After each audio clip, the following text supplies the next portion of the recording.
शासन की अहम योजना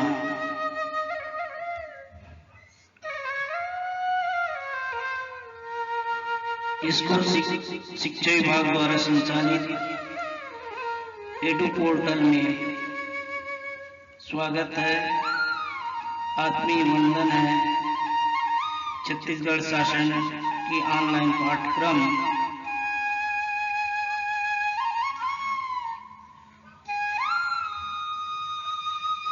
जिनके प्रस्तुतकर्ता शिक्षक धर्मेंद्र कुमार श्रवण, व्याख्याता गणित।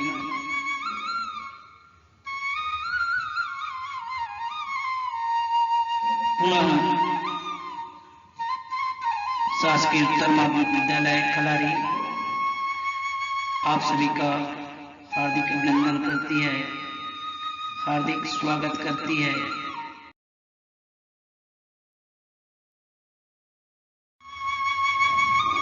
चलिए ले चलते हैं।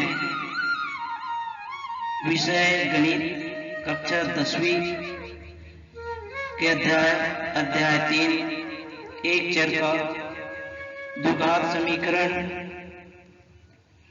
जिसमें हम अध्यापन करने को जा रहे हैं।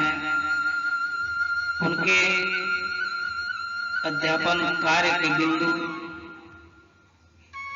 मूलों का योगफल व गुणनफल ज्ञात करना।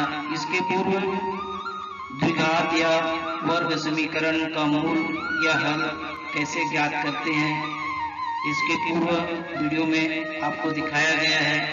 अब हम उन्हीं वर्ग समीकरण के मूलों का योगफल और गुणनफल कैसे ज्ञात करते हैं, ये बताया जाएगा। फिर दूसरा में मूल ज्ञात होने पर हम द्विघात समीकरण कैसे बनाते हैं। दोनों को हम सूत्र के माध्यम से अध्यापन कार्य कराने का प्रयास करेंगे। तत्पश्चात अभ्यास हेतु परीक्षा उपयोगी प्रदत्त कार्य दिया जाएगा, जो परीक्षा में आती है।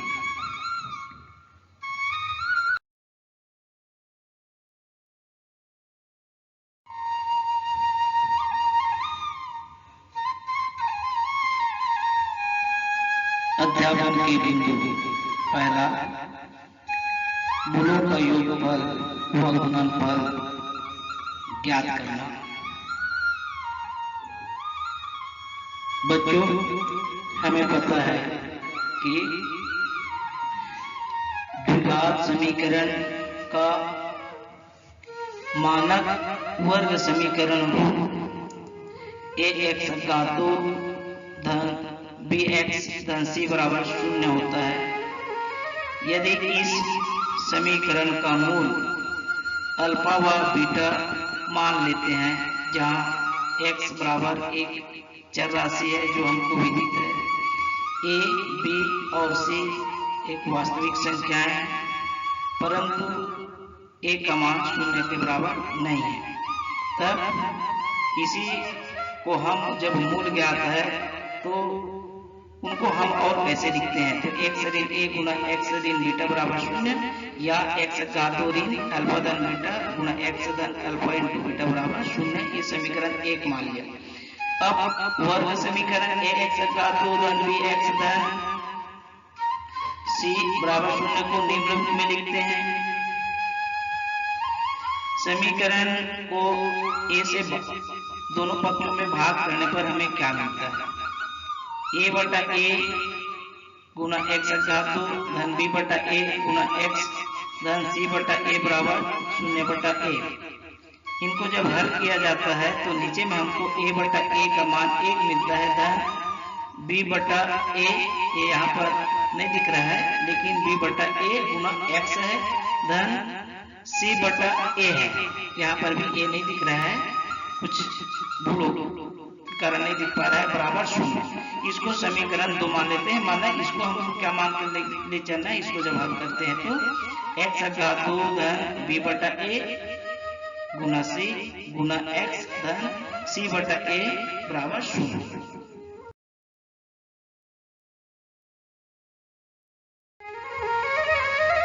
चलिए x घात 2 धन ऋण अल्फा धन बीटा x धन अल्फा इंटू बीटा बराबर 0, जिसको समीकरण 1 के रूप में माना।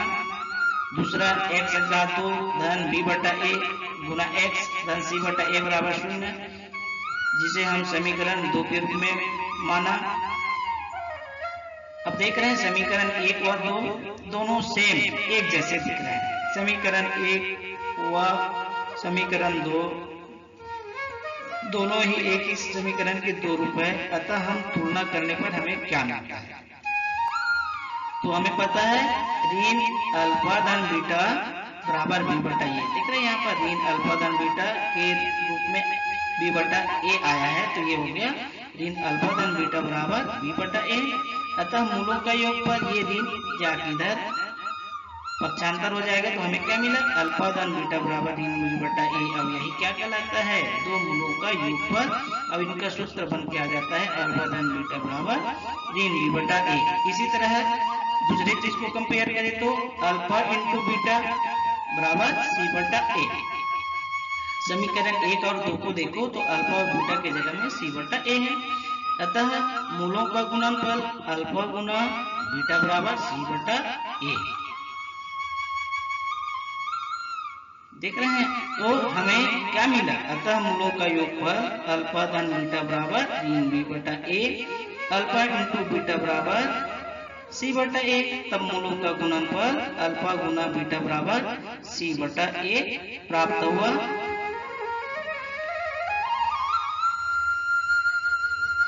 अब इसको हम और क्या कर सकते हैं, बी क्या चीज है, ऋण एक्स का गुणांक बटा एक्स वर्ग का गुणांक। ये कहाँ से आया, ये अल्फा धन बीटा बराबर ऋण बी बटा ये। बी क्या चीज है, एक्स का गुणांक है मानक वर्ग समीकरण में, जिसको हमको देखने को मिलता है।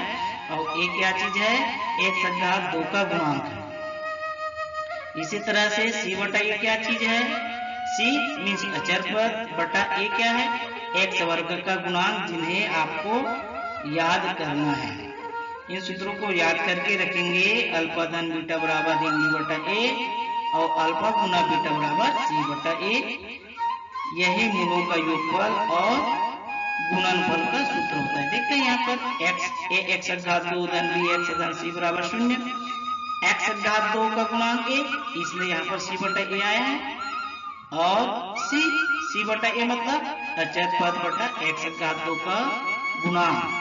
तो अल्फा गुना बीटा बराबर सी बटा ए कहे या अचर पद बटा एक्स घात 2 का गुणांक है।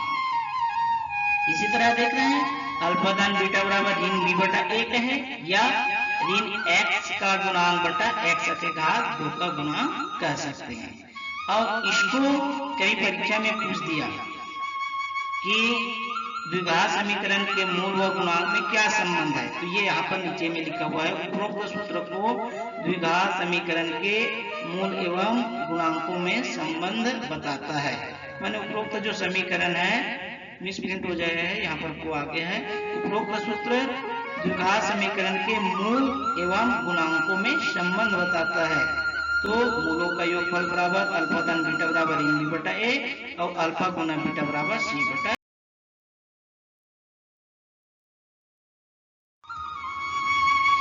चलिए एक प्रश्न को लेकर चलते हैं। प्रश्न, वर्ग समीकरण x घात 2 ऋण 5x ऋण 24 बराबर 0 के मूलों का योगफल तथा गुणनफल ज्ञात कीजिए। आप ध्यान से देखिएगा। चलिए कैसे करते हैं, हल लिखते हैं। हल के बाद हम दिए गए वर्ग समीकरण की तुलना मानक समीकरण ए एक्स घात 2 धन बी एक्स धन सी बराबर 0 से करने पर, तो ए की जगह में क्या मिला, 1 मिला, इसलिए ए बराबर 1 हुआ। बी बराबर ऋण 5, तो यहाँ पर बी की जगह में ऋण 5 हो गया। सी बराबर ऋण 24। अब इन मानों को हम कहाँ रखेंगे, सूत्र में रखेंगे। अब सूत्र हमको याद हो गया, मूलों का योगफल बराबर अल्फा धन बीटा बराबर ऋण बी बटा ए, इसलिए अल्फा धन बीटा बराबर ऋण 5 बटा ए, तो अल्फा धन बीटा बराबर धन 5 बटा 1 ऋण गुना ऋण धन हो गया। तो अल्फा धन बीटा बराबर क्या मिला, 5 मिला। ये सूत्र हमेशा याद होना चाहिए कि मूलों का योगफल बराबर अल्फा धन बीटा बराबर ऋण बी बटा ए होता है। तो अल्फा धन बीटा बराबर 5। इसका मतलब क्या हुआ, वर्ग समीकरण के मूलों का योगफल हमें क्या मिला, 5 मिला। इसको हमने ऐसा लिख दिया, तो अल्फा धन बीटा बराबर 5।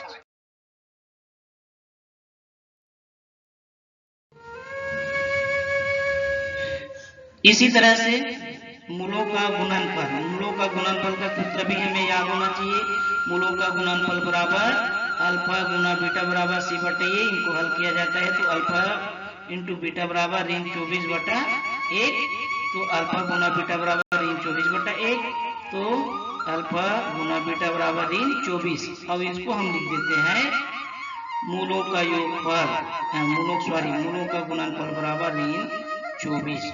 अतः हम लास्ट में इस तरह से क्वेश्चन जब आता है तो अपने उत्तर पुस्तिका के लास्ट में ये उत्तर आपको लिखने का है। अतः वर्ग समीकरण के मूलों का योगफल 5 तथा गुणनफल ऋण 24 प्राप्त हुई।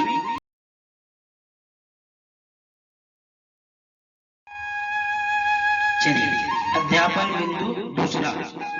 अब मूल ज्ञात होने पर हम द्विघात समीकरण कैसे बनाएंगे। मूल ज्ञात होने पर द्विघात या वर्ग समीकरण बनाना, ये हम सीखेंगे। द्विघात समीकरण का मानक रूप समीकरण क्या है, एक्स घात 2 धन बी एक्स धन सी बराबर 0 होता है। यदि इस समीकरण का मूल अल्फा व बीटा है तब हमें क्या प्राप्त होगी,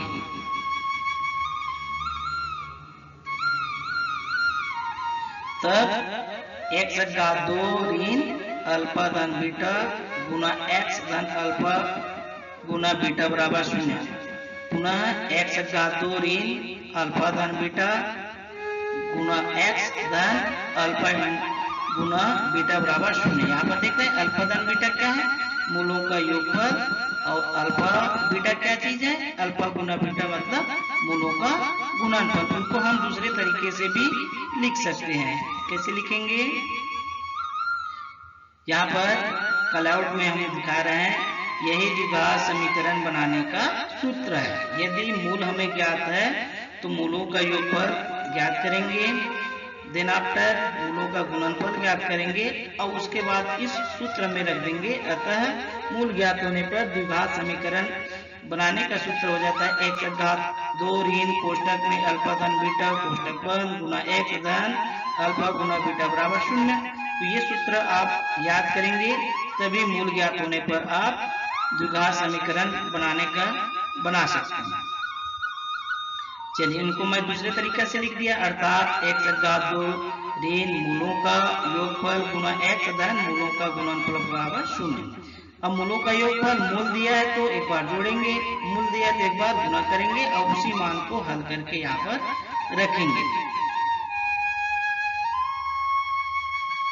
चलिए इस आधार पर हम एक प्रश्न हल करते हैं। प्रश्न है आपके समक्ष, प्रश्न द्विघात समीकरण या वर्ग समीकरण बनाइए जिनके मूल 7 व 4 है। तो मूल 7 व 4 है तो हमने वर्ग समीकरण के मानक मूल हमने मान रखा है अल्फा और बीटा, तो एक अल्फा का मान होगा। यदि अल्फा का मान हम 7 रखते हैं तो बीटा का मान 4 होगा। यदि अल्फा का मान हम 4 रखते हैं तो बीटा का मान 7 रखते हैं। आपकी इच्छा ऊपर है आप क्या रखना चाहते हैं। तो हल करेंगे, हल में हम क्या लिखेंगे, दिया है क्या, वर्ग समीकरण के मूल अल्फा बराबर 7 तथा बीटा बराबर 4। अब इसको हम सूत्र में रखने का प्रयास करेंगे। मूलों का योगफल, ये सूत्र है, मूलों का योगफल बराबर अल्फा धन बीटा बराबर 7 धन 4। 7 अल्फा का मान है और 4 बीटा का मान है, तो 7 धन 4 बराबर 11। इसी तरह से मूलों का गुणनफल अल्फा गुना बीटा बराबर 7 गुना 4 बराबर 7 4 28। एक बार जोड़ना है अर्थात योग करना है और दूसरी बार गुना करना है तो गुणनफल आएगा। अब इन योगफल और गुणनफल के मान को ये समीकरण में आप रख सकते हैं।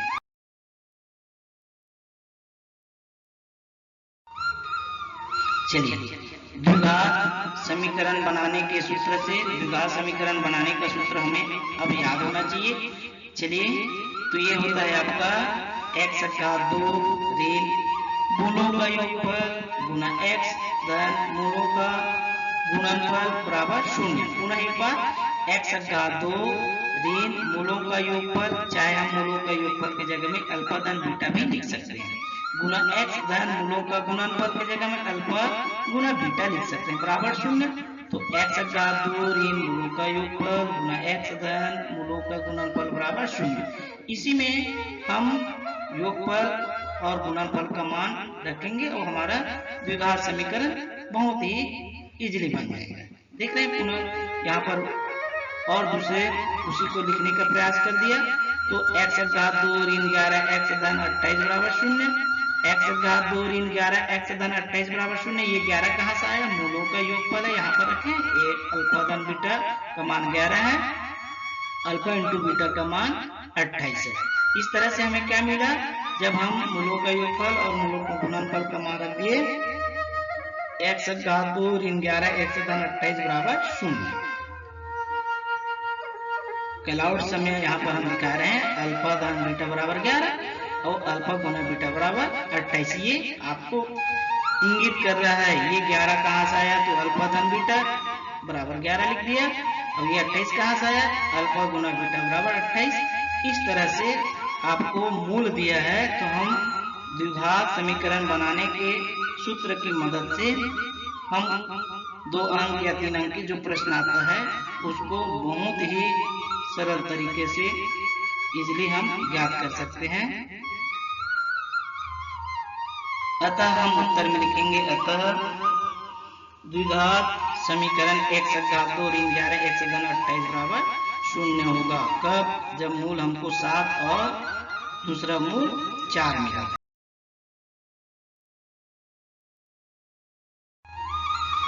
अब है आपके प्रश्न पुस्तक से अभ्यास हेतु परीक्षा उपयोगी प्रदत्त कार्य। इसको आपको करके लाना है और अभी से ऑनलाइन स्टडी में आप अपना कॉपी बना लीजिए और हल करते रहिए। प्रश्नावली 5 से है। पहला सवाल, वर्ग समीकरण बनाइए जिनके मूलों का योगफल व गुणनफल निम्नलिखित है।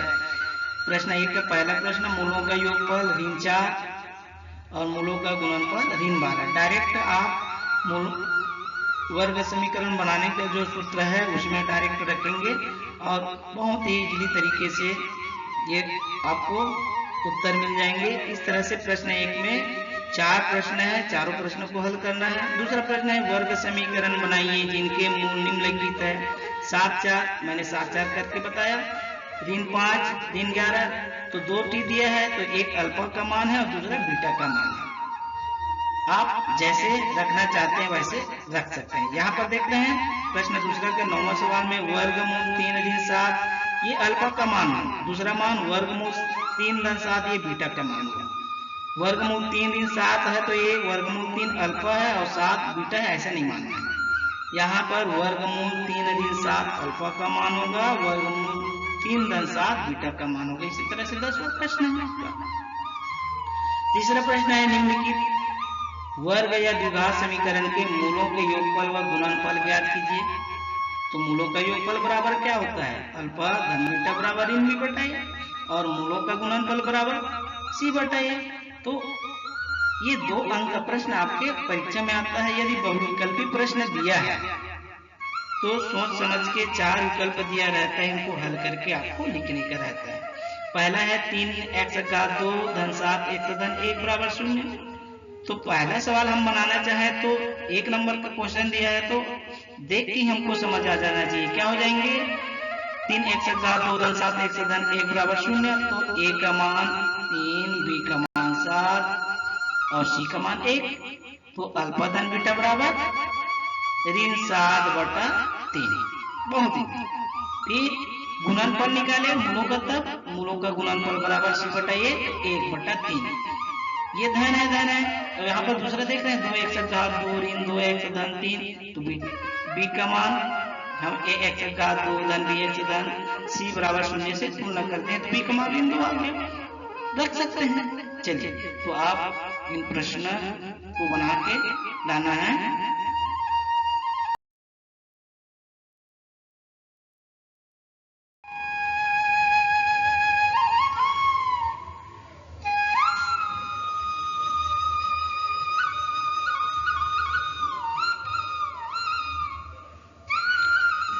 वीडियो देखने के लिए धन्यवाद। थैंक्स।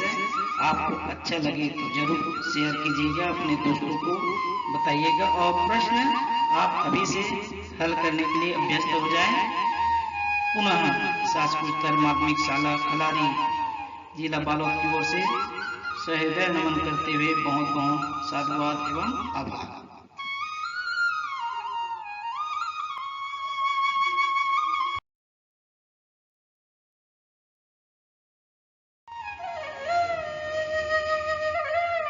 कोरोना के चलते अभी भी छत्तीसगढ़ में, पूरे भारत में लॉकडाउन है, तो अपने सेहत पर भी ध्यान देना है।